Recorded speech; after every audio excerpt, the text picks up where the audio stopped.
Bienvenido a México.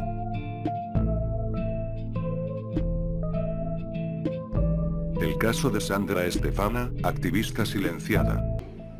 Un chat al que llamaron de nombre Sierra Triple X.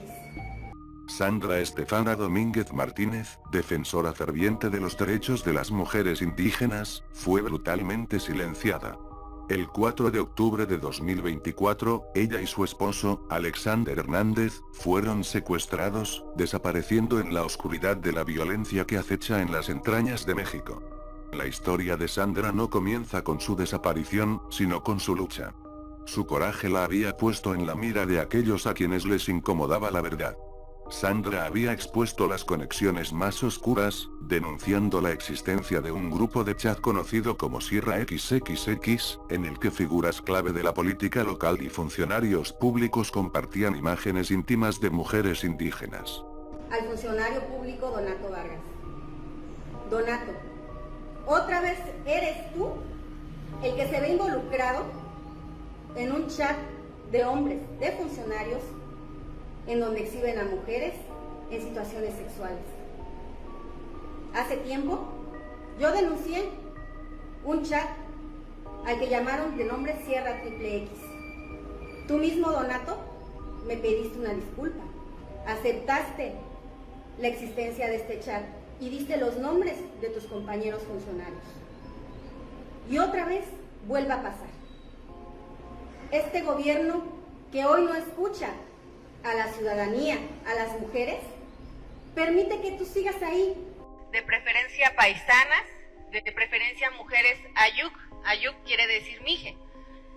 En ese grupo ellos están activamente participando. Son más de 140 hombres, lo recuerdo, él lo dice, funcionarios, diputados ahí involucrados. Este grupo no solo mostraba la degradación de las mujeres, sino que también se destapaba una red de corrupción e impunidad que iba mucho más allá de la simple explotación.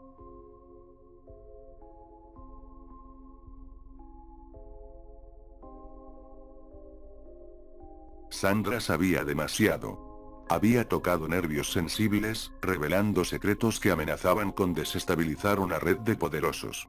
Aquellos que intentaron callarla lo hicieron con violencia, sin miedo a las repercusiones, pues la impunidad era su aliada. Los días pasaron en la oscuridad, y el 24 de abril de 2025, después de 6 meses de incertidumbre y desesperación, los cuerpos de Sandra y Alexander fueron encontrados en una fosa clandestina en Santiago Xochiapan, Veracruz. Pero el hallazgo no trajo consuelo, solo más preguntas y acusaciones. Mientras la familia Domínguez buscaba respuestas, las autoridades locales trataban de desviar la atención de la verdadera razón de su muerte. La versión oficial, que señalaba a una célula criminal de Veracruz como la responsable, parecía demasiado conveniente, demasiado simple. ¿Realmente era un crimen común, o había algo más detrás de su ejecución? Los indicios apuntaban a un plan sistemático para silenciar a Sandra. La teoría que comenzó a circular, cada vez más fuerte entre quienes conocían los detalles de su vida y su trabajo, era clara. Sandra había sido eliminada porque sabía demasiado. Porque había tocado las fibras más profundas de una red criminal que involucraba tanto a políticos locales como a organizaciones criminales. Se supo que la familia Domínguez había recibido amenazas semanas antes de la desaparición de Sandra, amenazas que fueron ignoradas por las mismas autoridades que luego tratarían de encubrir los hechos.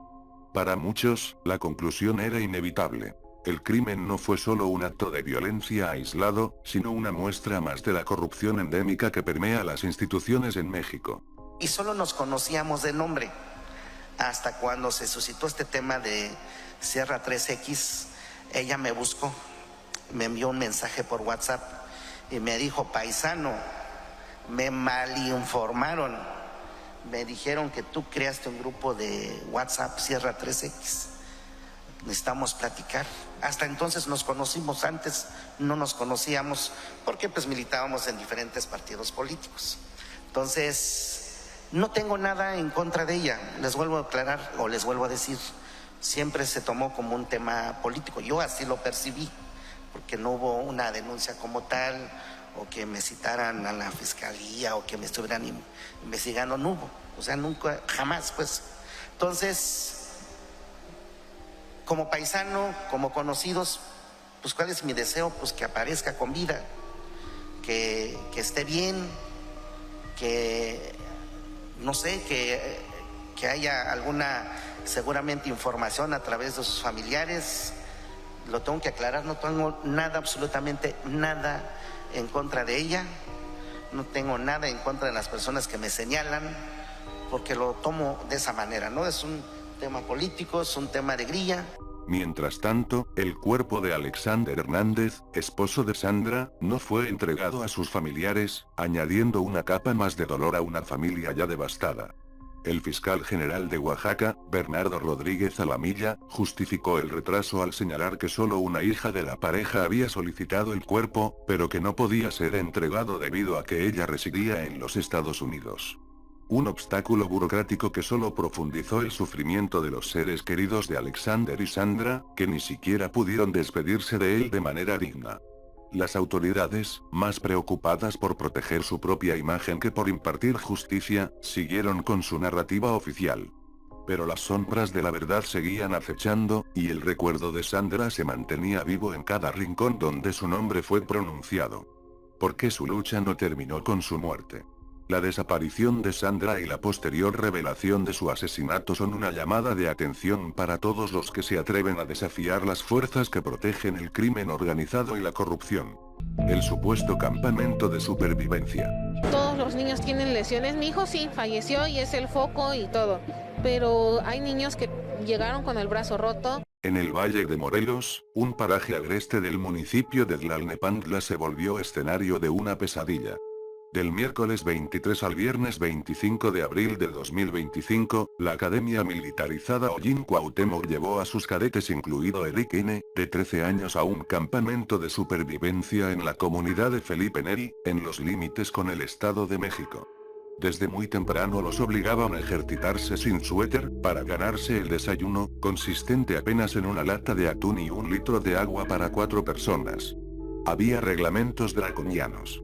Nada de comida o incluso chicles escondidos, y castigos inmediatos ante cualquier atisbo de indisciplina. Jorge, un compañero de Eric de 13 años, recuerda cómo los instructores imponían ejercicios de pecho, tierra y arrastres por el suelo rocoso, amenazando incluso con arresto militar si alguien miraba o se detenía. Los relatos de los estudiantes pintan un cuadro tétrico. Jorge contó a la prensa que vio a Eric cada día más débil. Tenía la boca negra y los ojos sumidos así, muy negros. Cuando Eric pedía ayuda, una paramédico supuestamente solo le mojó el rostro con un poco de agua, sin ofrecerle un trago para aliviar la sed.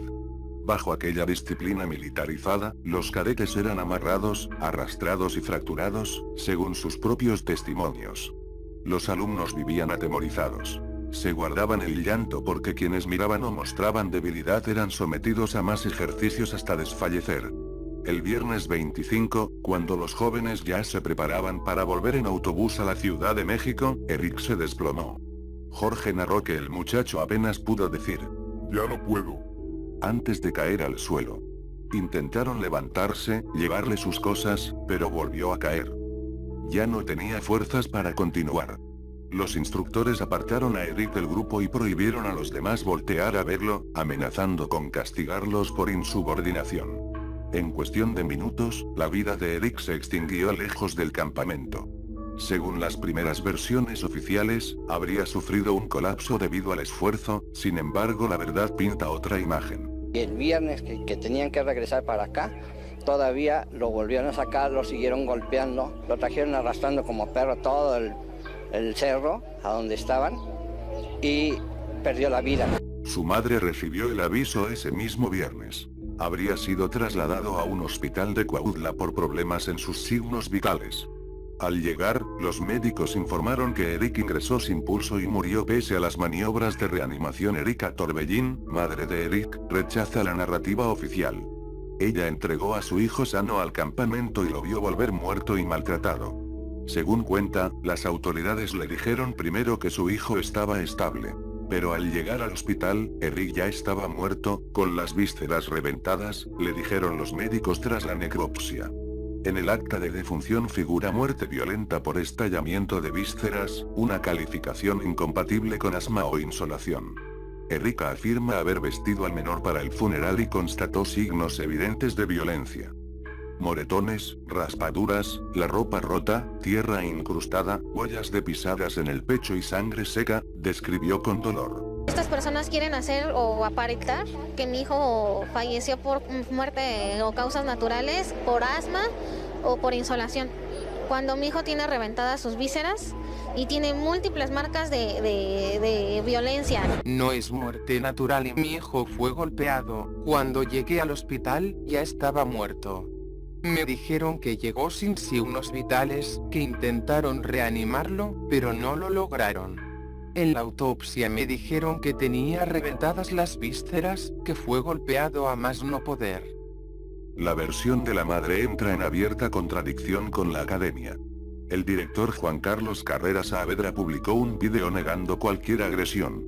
Y bueno, la señora también menciona que se le golpeó a su hijo, que tuvo múltiples golpes y todo eso.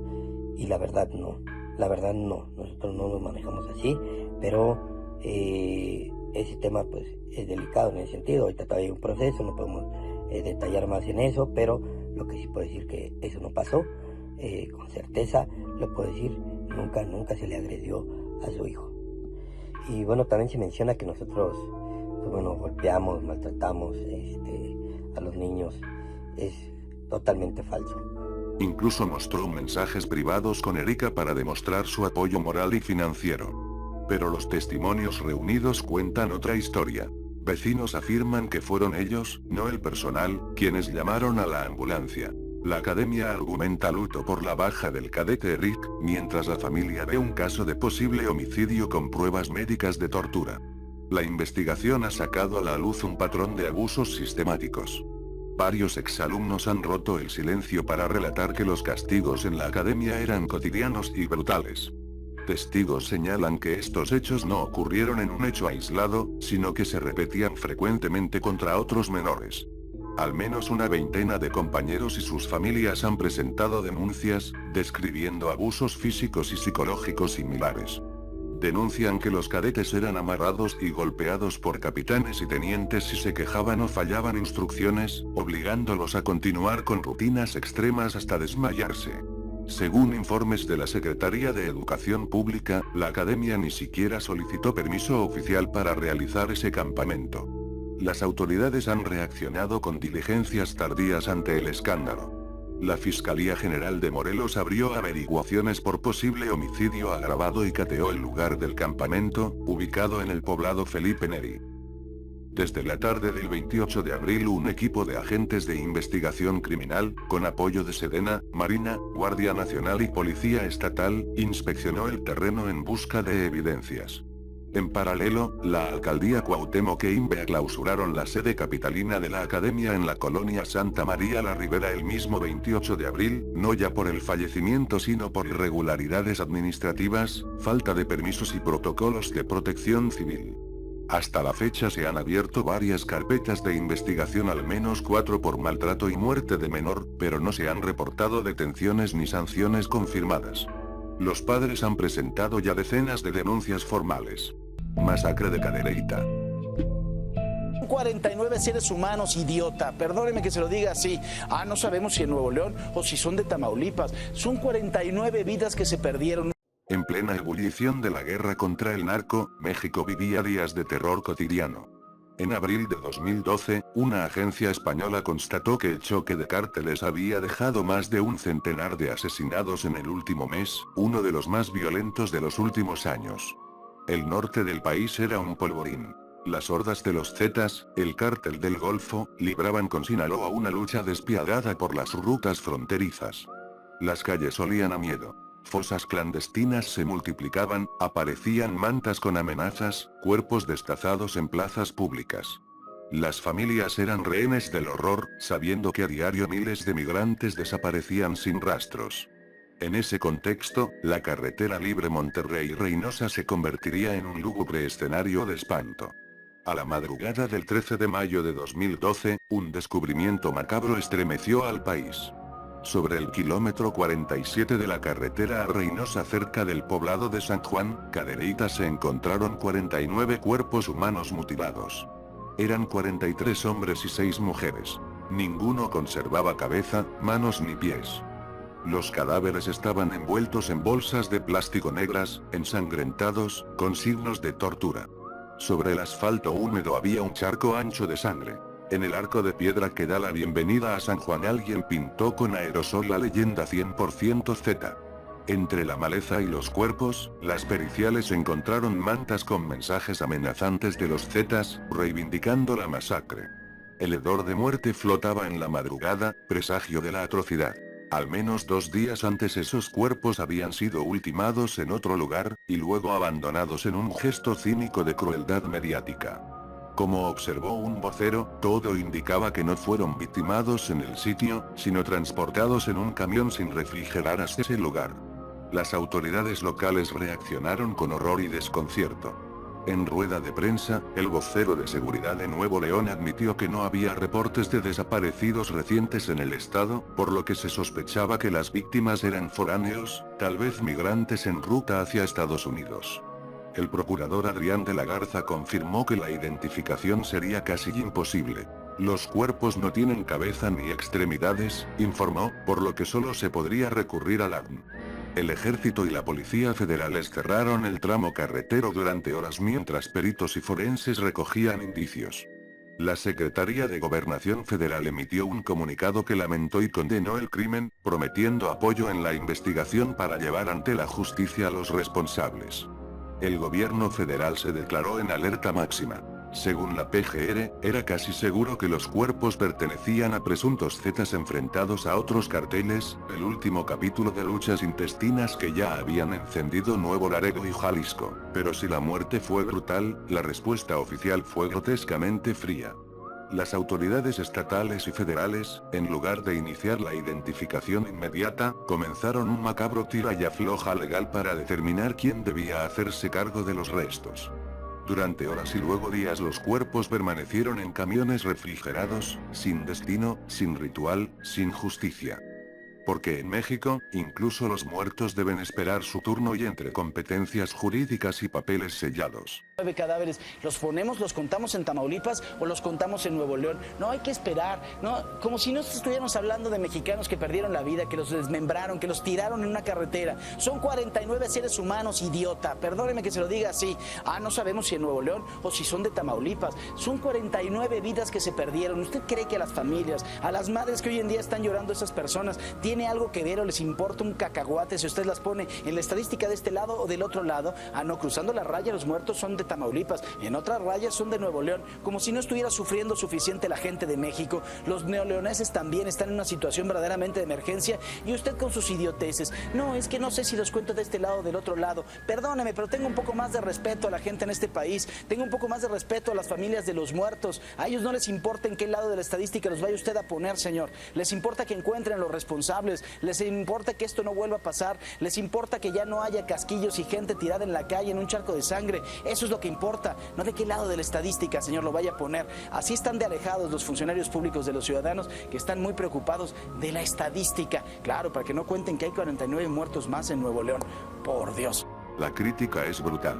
¿Acaso el Estado no supo qué hacer con 49 cuerpos humanos porque no coincidían sus sellos de responsabilidad? ¿Desde cuándo un cadáver mutilado necesita dirección postal para merecer dignidad?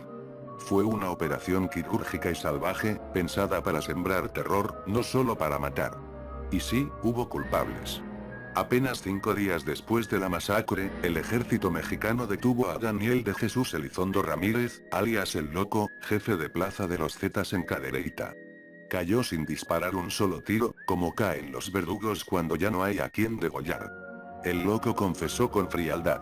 Las órdenes venían desde arriba, del mismísimo Heriberto Lazcano, el Lazca, y de Miguel Ángel Treviño, Z40. El objetivo no era solo eliminar enemigos. Era causar pánico, enviar un mensaje nacional, demostrar quién mandaba en los campos de guerra de Nuevo León. Poco después, fue detenido también José Ricardo Barajas López, alias El Bocinas, otro engranaje en esta maquinaria de la muerte. Junto a él, cayeron varios cómplices más. Se identificaron rutas, tácticas, e incluso el lugar donde las víctimas, en su mayoría migrantes centroamericanos, fueron ejecutadas y desmembradas como si fueran ganado de matadero. La fiscalía ofreció conferencias. Los políticos juraron justicia. Se prometieron identificaciones por AVNI, cooperación internacional. Pero el tiempo, como siempre en México, se convirtió en polvo. Muchos de los cuerpos jamás fueron reclamados. Otros fueron enterrados bajo lápidas sin nombre. El valor por Tamaulipas.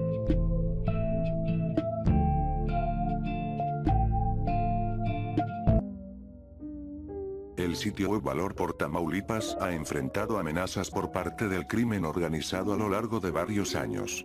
Este servicio de denuncia se basa en reportes anónimos y se dedica a mostrar actividades sospechosas, ataques y a emitir alertas tempranas relacionadas con el crimen organizado en Tamaulipas. Recientemente, se confirmó que una usuaria activa en redes sociales, colaboradora de Valor por Tamaulipas, fue secuestrada y posteriormente asesinada. Aunque la página de Facebook confirmó estos eventos, las autoridades aún no han proporcionado una versión oficial. El creador de este servicio ha tenido que suspender su actividad en ocasiones debido a temores por la seguridad de su familia, a pesar de que su identidad pública no está revelada. Con base en los reportes preliminares proporcionados, se pudo establecer que la usuaria conocida como María del Rosario Fuentes Rubio, quien utilizaba la plataforma de Twitter, ejercía la profesión de médica. A través de su cuenta en dicha red social, desplegaba una labor de informar sobre la violencia vinculada al narcotráfico en la región de Tamaulipas. En la primera hora de una madrugada reciente, el perfil de Twitter de Fuentes Rubio sufrió una actualización que presentaba una imagen con su figura sin vida, acompañada de varios mensajes con tintes de despedida y disculpas dirigidas a sus seres queridos. En sus publicaciones, la propia Fuentes Rubio expresó: "Amigos y familiares, mi nombre real es María del Rosario Fuentes Rubio, soy doctora. Hoy que mi vida ha llegado a su fin no me queda más que decirles que no cometan el mismo error que yo, no se gana nada, al contrario hoy me doy cuenta que encontré la muerte a cambio de nada". El portal Valor por Tamaulipas lamentó la presunta pérdida de Fuentes Rubio y corroboró que se encontraba secuestrada. El administrador de esta página, quien ha desafiado a grupos criminales influyentes en la región y ha sido identificado por organismos internacionales como la DEA y la Interpol, había expresado previamente en una entrevista su constante angustia: "Tengo tanto miedo que ya no puedo soportarlo más".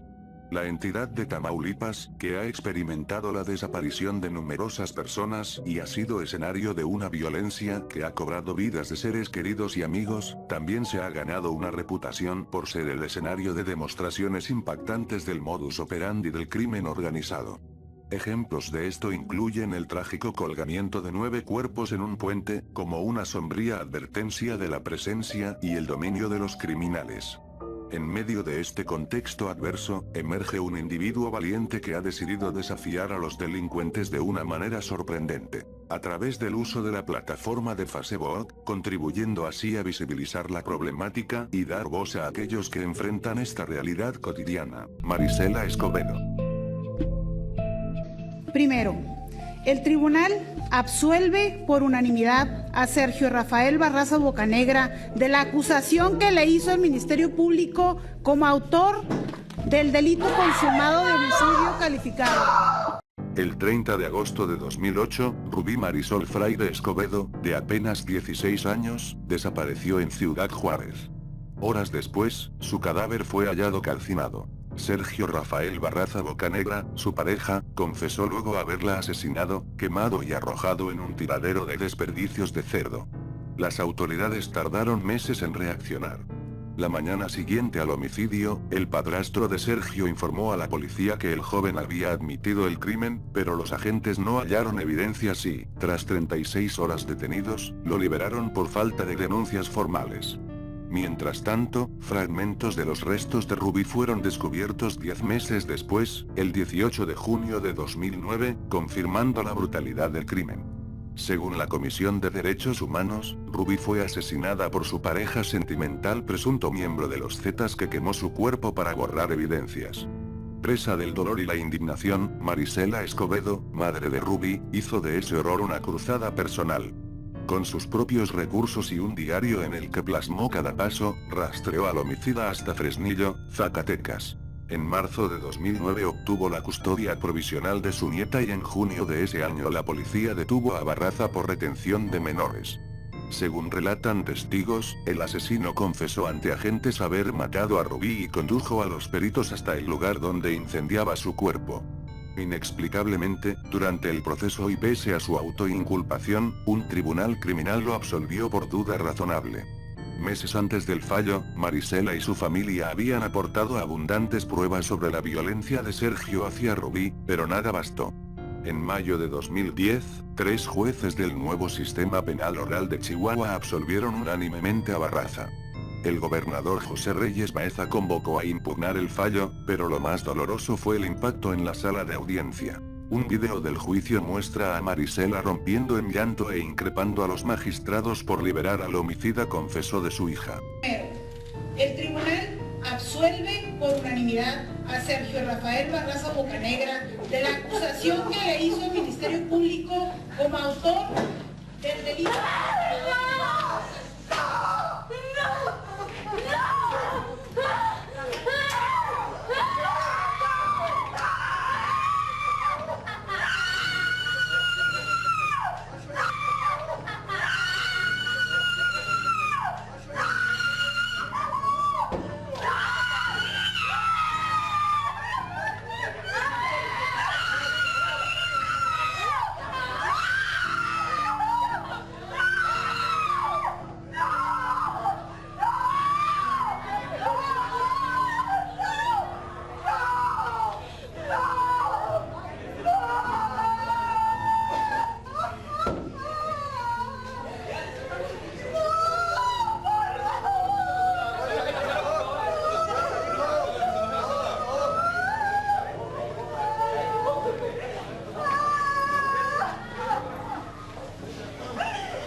El motivo que nos tiene aquí reunidos y en virtud de los acontecimientos llevados a cabo en este momento, se acordó que la lectura de esta decisión sea a puertas cerradas en forma total.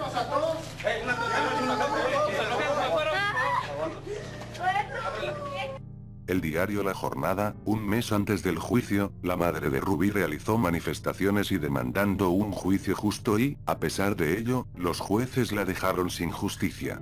Aquel 3 de mayo se consumó un escándalo nacional. El asesino terminó impune y Rubí quedó como un caso más en la estadística de impunidad por feminicidio. En respuesta, Marisela intensificó su protesta. Se plantó frente al Palacio de Gobierno de Chihuahua y recorrió marchas pidiendo la cabeza de Barraza. Dejó su trabajo como enfermera para entregarse por completo a la causa. Marchó desnuda con el retrato de su hija sobre el cuerpo. Viajó de Ciudad Juárez a la Ciudad de México para hablar con funcionarios. Visitó cada fiscalía y cada pueblo relacionado con el paradero del asesino. En su diario escribió sobre el dolor de una madre abandonada por la justicia. A cada paso recogía amenazas de muerte. Sergio y su familia la hostigaban públicamente, pero la policía ni el gobierno estatal le ofrecieron protección alguna a pesar del peligro evidente. Ni siquiera la advertencia de abandonar el país hizo que las autoridades actuaran.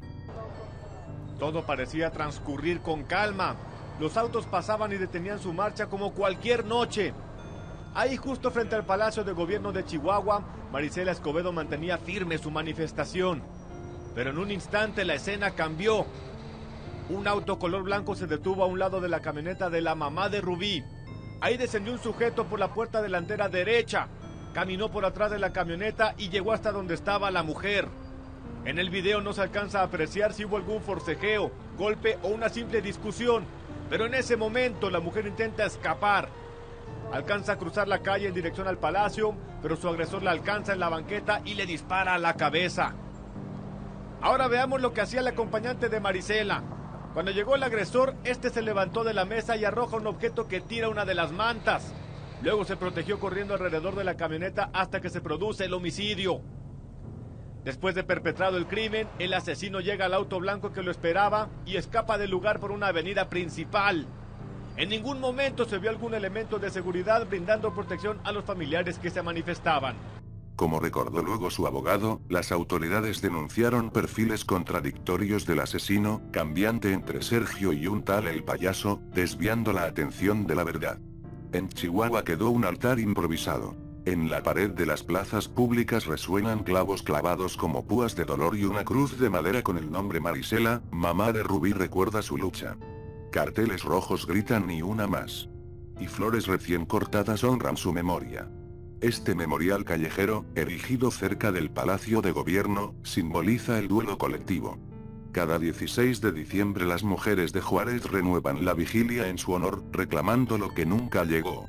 La crónica de esos días registra cómo Marisela, encañonada por un arma de fuego, fue asesinada frente al Palacio de Gobierno de Chihuahua el 16 de diciembre de 2010, mientras exigía justicia por Rubí. Un disparo a la cabeza la convirtió en la segunda víctima de un feminicidio doblemente sangriento e impune. Hasta hoy, el feminicidio de madre e hija permanece sin castigo. La Comisión Nacional de Derechos Humanos documentó los vicios del caso. La absolución inicial, el largo olvido investigativo y la filtración del crimen organizado en las instituciones. El gobierno estatal terminó anunciando que el propio Barraza, convertido en miembro de los Zetas, fue abatido en noviembre de 2012 por el ejército en Zacatecas. Con su muerte, según el gobernador, se cerraba el expediente. Sin embargo, en la práctica nadie fue juzgado por ninguno de los dos crímenes. Los jueces que exoneraron a un asesino confesó ni la policía que lo dejó escapar han respondido ante la justicia. Marisela Escobedo y Rubí Fraire son hoy emblemas de una herida abierta. En sus nombres se tejen la denuncia contra la impunidad y el reclamo perenne de que, para muchas madres mexicanas, pedir justicia sigue siendo un acto peligroso y sangriento. Y se llegó a la siguiente decisión. Primero, el tribunal absuelve por unanimidad a Sergio Rafael Barraza Bocanegra de la acusación que le hizo el Ministerio Público como autor del delito consumado de homicidio calificado.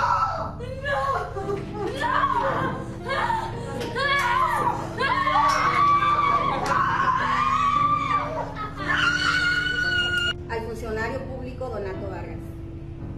Donato, otra vez eres tú el que se ve involucrado en un chat de hombres, de funcionarios, en donde exhiben a mujeres en situaciones sexuales.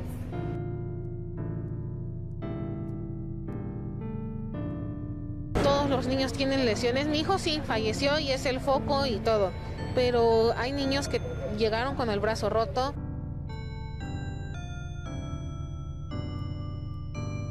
Bienvenido a México.